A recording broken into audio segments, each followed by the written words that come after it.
Hi everybody, thanks for watching. I'm sure all of you out there listening and watching have heard pleasant and not so pleasant adjectives and characteristics describing the zodiac sign of Scorpio. All too often we hear people say, well, my ex-boyfriend or girlfriend was a Scorpio, or my best friend is a Scorpio.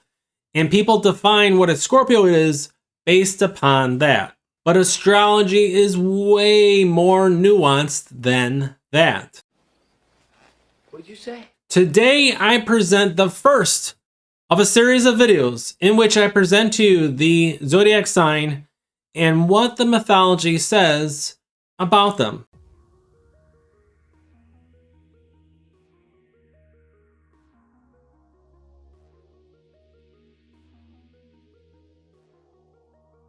So first, let's describe what exactly a zodiac sign is. A zodiac sign, according to Webster, is an imaginary band in the heavens centered on the ecliptic that encompasses the apparent paths of all the planets and is divided into 12 constellations or signs, each taken for astrological purposes to extend 30 degrees of longitude.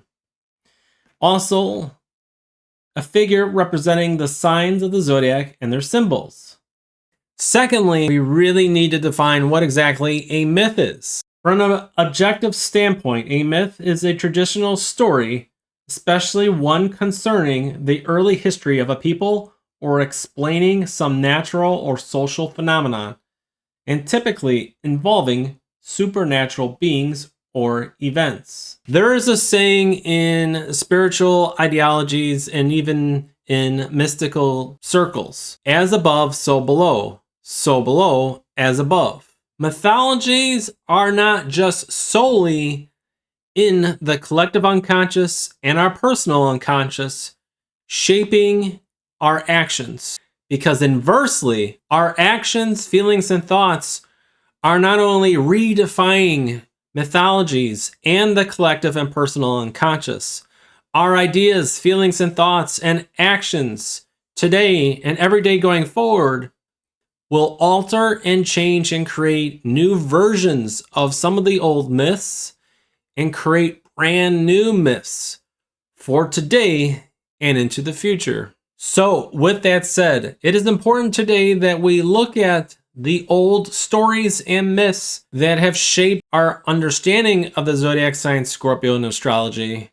But we should look at how cultures perceived Scorpions in general and see how that influenced their personal unconscious and then eventually the collective unconscious as well. There is a very, very long list of cultures that have used the symbol of the scorpion in their mythologies. And I won't be able to go over every single mythology from every single culture around the world throughout history. Today, I would like to cover some of the most popular and most important. A Scorpio is a very scary and dangerous looking creature with its claws and its tail. It is also very lethal. The snake is also synonymous and a symbol in the zodiac sign and mythology of the scorpion. Both the scorpion and the snake are very hard to see in nature. And remember, the snake is often associated with the archetype of Scorpio. For a horse, although it's vastly larger than a snake or a scorpion, it cannot see a snake or scorpion in nature. Just one bite from a particular venomous snake or a sting from a specific scorpion can kill a horse within an hour. This is probably why so many Sagittariuses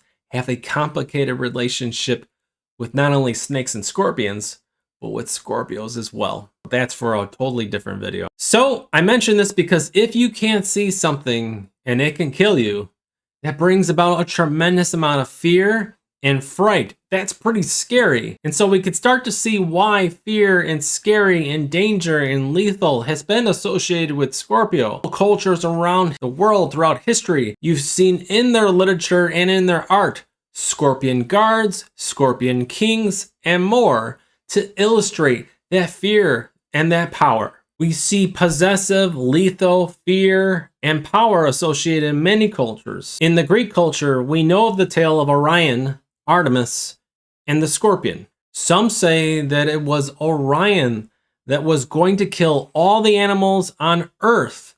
It was the scorpion that prevented this by killing Orion. In Egypt, still to this day, there are scorpions that invade people's homes, capable of killing humans within an hour. Needless to say, death, fear, and danger has been a constant in our collective and personal unconscious associated with Scorpio. The idea of death, fear, and danger has been associated with Scorpio way before even the Greek and Roman mythology. In the ancient Babylonian myth, the Epic of Gilgamesh, it is said that scorpion men were guards standing outside the gates of the sun god Shamash, and were described with such adjectives as terror and death in their appearance. If we look to Egypt, we associate the goddess Selket with the scorpion. Scorpions were considered to be scary in Egypt because they were often harmful for those who lived in Egypt. If you were walking down the street or to see a scorpion in your everyday life was sort of seen as an omen of something terrible was about to happen. Perhaps it was violent, perhaps it had to do with fear, or worst case scenario, even death. Thus,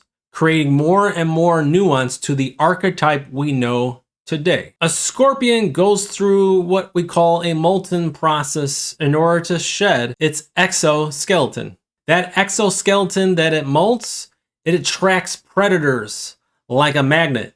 So the scorpion must hide the exoskeleton that it just shed just to stay alive. So we know that the life of a scorpion is a constant one of hiding and deception, and a one of not only being in fear, but being one that carries out like a weapon of fear. The scorpion is also a life of having its moments of vulnerability. So being afraid in those moments when it's going through the molten process is something that the scorpion has to endure. Not only does the scorpion have to hide its exoskeleton, but it also has to live a very stealth life, always hiding, whether that means hiding its skeleton, whether that means hiding in the desert, whether that means navigating through the nighttime. The scorpion is constantly nocturnal, it's constantly hidden. In other words, stealth, deception, hidden are synonymous with other words like lying and the relationship between the two of them. So this Scorpio influence can sometimes play out with experiences with stalkers, deception, lying, possessive experiences, as well as being the one that's actually doing it to somebody else, not just experiencing it. The mysteries of life will always be fascinating to them because they literally eat, sleep, and breathe these mysteries every single day of their life, because they literally eat, breathe, and sleep in the hidden. The Scorpio mythology will express itself in our personal lives as both the victim of lies and secrets, and we will also be the one who hides something, has their secrets and lies. Scorpio is often associated with the term the occult. The occult and divination is synonymous with the word secret, which also means hidden. Scorpions themselves are a bit mysterious and act mysterious. They are literally the embodiment of mystery. This is also another reason why Scorpio is associated with not only the mystery, but the taboo. So getting back to truth and lies, this idea of lying or omitting the truth is often associated with Scorpio, that of which is something everyone is guilty of. The fields of psychology, the occult, and divination is all about its secrets, getting underneath the surface level and into the great mysteries. As mysterious as the occult and divination is, the reason why psychology is linked to this is because the human mind is so far more complex and mysterious than we can even imagine. All of which is why psychology makes the connection to Scorpio, and often why Scorpios are attracted to the field of psychology. It is easy to see that scorpions themselves can survive in the most harsh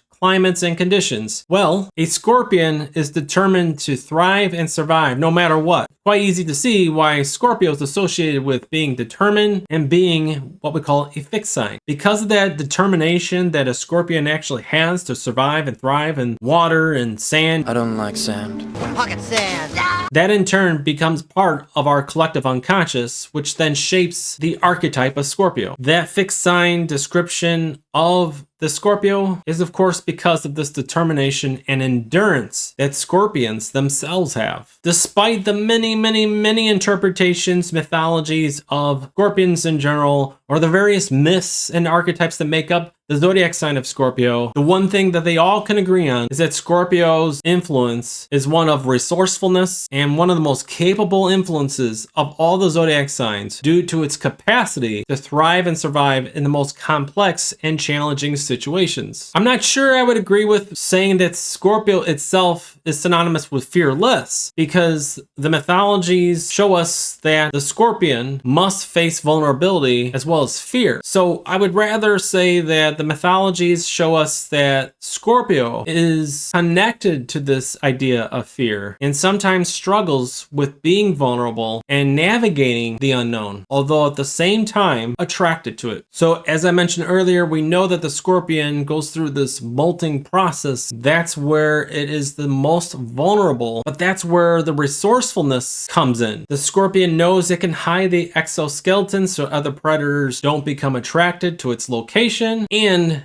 it could also hunt and hide at nighttime when most living creatures are sleeping. So combining the scorpion's ability to survive in harsh desert climates, even surviving in water, surviving at night, combining that with various mythologies, including the giant scorpion being super resourceful, so resourceful that it could stop and kill Orion, are just some of the many reasons why resourcefulness, determination, and the fixed sign qualities are associated with Scorpio. Promiscuous, the idea of sex and fertility being connected to Scorpio can be seen in various symbols and myths throughout history in various cultures. The words intimacy and deed are also associated with Scorpio, along with sex and intimacy. The tail of the Scorpio stinging, often people associate with the very act of sex and intimacy itself. The idea that scorpions carry venom and they look fierce, scary, and sharp all add the influence to the collective unconscious and our personal unconscious to shape and alter the archetype of Scorpio. Sex is all about sharing intimacy, not just on a physical level, but on deeper levels. Since actual scorpions spend most of their time hidden, when we do see a scorpion, our reactions are often very frightful, intense, sudden, due to their appearance and their behaviors. And most of us really don't feel quite comfortable with, which is why that sudden, intense feeling and intimacy is associated with Scorpio. In regards to the sex and fertility, we can look to the Egyptian myths with Isis and the 7 scorpions, where it was Isis that was protected by the 7 scorpions during her pregnancy. We can look to other stories and myths like the scorpion wives of Horus, which were summoned in ritual to help in childbirth. Even more so, the goddess Hathor was the goddess of fertility. The myth of the 7 Hathors were said to literally predict the destiny of children being born and their fate. Hathor was not only the goddess of fertility, but she also symbolized sex because she symbolized affection. And just a side note, we often hear today in the New Age movement the idea of the Pleiadians being a starseed and being Pleiadian. Well, the 7 goddesses in this mythology, also known as the 7 cows, many, but not all, have debated and argued that these are truly synonymous with the Pleiadian star cluster. Scorpions have a protective outer appearance. Combined with their lethal attack also means that they are fascinated with pain. This itself shapes the collective unconscious and the myths. This is one of the reasons why healing professions such as medical jobs and careers, specifically working in the ER, being a paramedic, or military medic, are especially interesting and associated with the zodiac sign of Scorpio. When we're talking about cultures and myths, we can look to ancient Iran, where we look at literature and art depicting Scorpio men created to beat the gods. We see all over the place the use of scorpions, both story, myth, and art as protectors and guards. A wide variety of cultures have scorpions as gods or goddesses. Some of the not so flattering characteristics of Scorpio, like controlling, possessive, jealousy, and revenge, are seen in a variety of myths. In particular, the story of Isis and the 7 scorpions. We see the 7 scorpions both protect and get revenge in the story of Isis and the 7 scorpions on behalf of a poor girl. Various cultures around the world throughout history have prayed to the gods and goddesses to protect them both in the day and especially at night from the scorpions. One of the mythologies that best shaped this idea of jealousy, possession versus being protective comes with the Orion story with Artemis and the giant scorpion. There are various versions of this Orion and Scorpion myth, but in one of those myths, Orion was considered the best looking man on earth. In one version of the story, Apollo gets Gaia to create the scorpion to get revenge on Orion because of his jealousy towards Orion. Zeus, as a result of this, immortalizes both Orion and Scorpio, but he places them 180 degrees apart. They're in literal opposition to each other. So with that one story alone, you're getting jealousy, you're getting this opposition that we see in the mythology and the expression of the Scorpio zodiac sign. The possession, the controlling, the fighting, the jealousy, the revenge. All these characteristics, all these traits, all of these words to describe Scorpio are in one version of the mythology. So I would say the lower expression, especially when it comes to this particular version of the story, the lower expression of Scorpio is that of jealousy and revenge. We have to keep in mind that if you take some of these versions of the story literally, the scorpion was just doing what it was told. It was really Apollo that had the jealousy. So again, I say that some of you out there will feel like you're the one experiencing jealousy from life, from other people, and you're not the one that is jealous. Just the same as the scorpion in this particular version of the Orion Artemis scorpion myth, that it was the scorpion that was just sort of like an instrument of death. It was basically just a weapon doing what it was told. It was created to destroy and protect. And so the protective element of Scorpio is really seen in a variety of versions of this Orion Scorpion Artemis myth, as well as a variety of myths around the world. If we look at this particular version, it was Apollo's toxic projection that was triggered by Orion, but it really wasn't anything that the giant scorpion had inside of itself. So I would say out of this one version of this myth, the highest expression and lesson of this myth is don't engage in toxicity, revenge, jealousy, hatred, and attack others just because they are. Don't stoop to their level. Take the high road. Scorpions in nature often attacked, sometimes provoked, sometimes unprovoked. So regardless of this revenge, jealousy, or motivation behind the attacks, all revenge and self-defense types of experiences will always be associated with Scorpio. Emotional, the emotions, and intensity are words that often are synonymous with Scorpio. And I just gave one example earlier about the myth of Orion. You have to understand Scorpio and its mythology and its influence onto us and the world is a myth that speaks about an energy or an archetype willing to do anything and everything for someone or something. Now that is as intense as it gets. So you can start to see why water is associated as the element or Scorpio, as well as adjectives like emotional and deep. With that intensity of willing to do anything for someone or something else, which is yet another reason why Scorpios are always drawn to the career and jobs or the topic of psychology and anything to do with crisis. For one, when we're talking about why this Scorpio zodiac sign is associated with the element of water, well, there's literally water scorpions, literally living in water. We also have this phrase where we say emotions run deep. This is where a Scorpio is at its most comfortable. An actual scorpion and Scorpio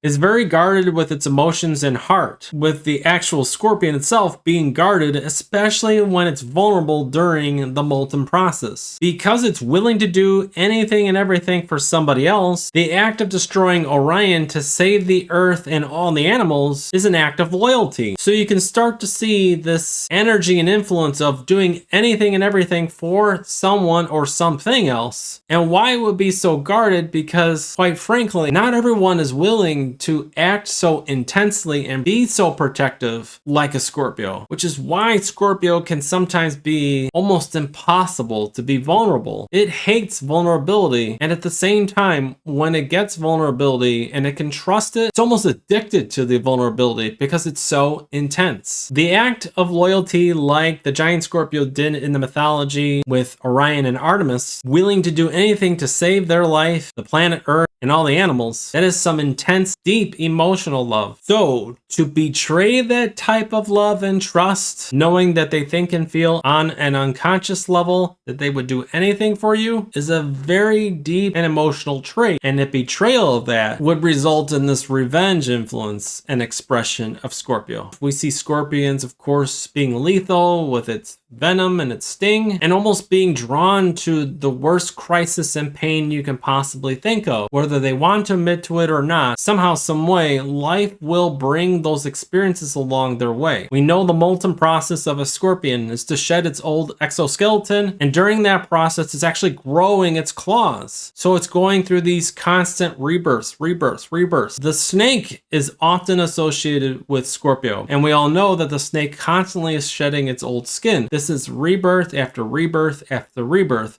and transformation. So these creatures are constantly transforming. I would like to add that the scorpion itself is actually considered a psychopomp. In today's modern culture, we would probably refer to this psychopomp term as, I guess, a spirit guide. If you think about it, a scorpion lives on land, it lives deep down in the ground, in the desert, sand, and even in water, and of course, nocturnally at night. It's always hiding, and sometimes it's visible. It exists in multiple worlds. Just like frogs and other creatures, the scorpion is actually a very spiritual zodiac influence when we see it for its true highest expression. Speaking of transformation and rebirth, these two words can often be associated with healing, and it is the healing professions. Any healing profession, whether that's spiritual healing, also physical, the medical healing professions, as well as psychology, are always going to be synonymous with Scorpio. So, healing, transformation, rebirth. These are words that are often described with Scorpio, but in reality, this is the highest expression, the highest version of what a Scorpio and its path leads to. So, you might say, how does one go from revenge, power, possession, obsessive compulsive, manipulating, lying, to something that is spiritual, something that is reborn again and can bring about tremendous healing and transformation? If we look at all the myths around the world, we can say that it is a Scorpio's zodiac influence destiny not to rely on revenge, destruction, toxicity, manipulative actions as their source of power. But in order to tap into and become the highest version of the Scorpio influence, having boundaries to not allow more manipulative and destructive experiences influence your life going forward. There is a quote that encapsulates what exactly a Scorpio is destined to become in its highest spiritual version. A good sword is one left in its sheath. What this means is, if you are someone that's capable of boundaries, even self-defense, but you don't necessarily go out and attack and seek revenge, you are more powerful than you were before. Being capable of destruction, but not acting upon it, only doing it when in an emergency situations or to protect innocent people, is truly powerful. Having strong boundaries within yourself, within your life, and sticking to them, and saying no when you used to say yes to things that would be harmful to you and to others. Just the same, holding yourself accountable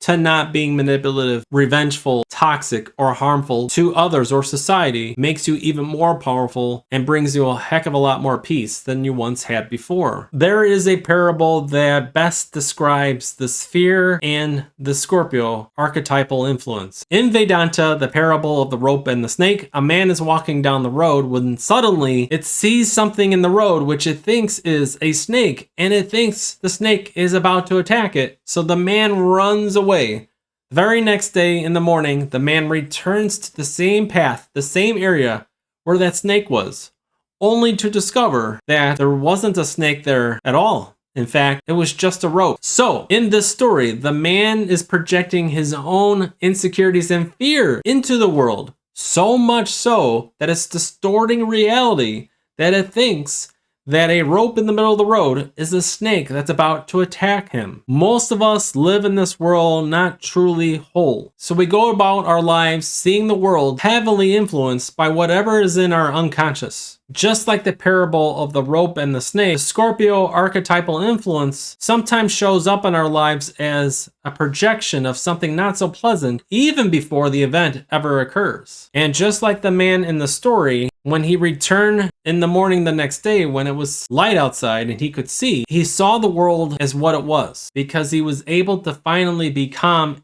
and be still, and he was able to be objective. He was no longer projecting his insecurities and fear into the world. When we can see ourselves for what we truly are, we then finally see the world for what it truly is. If you can see yourself, you will never be truly blind. Thus finally seeing ourselves and the world in an enlightened way. That's when the true rebirth and transformation of Scorpio begins. I hope you enjoyed this video. Thanks so much for watching.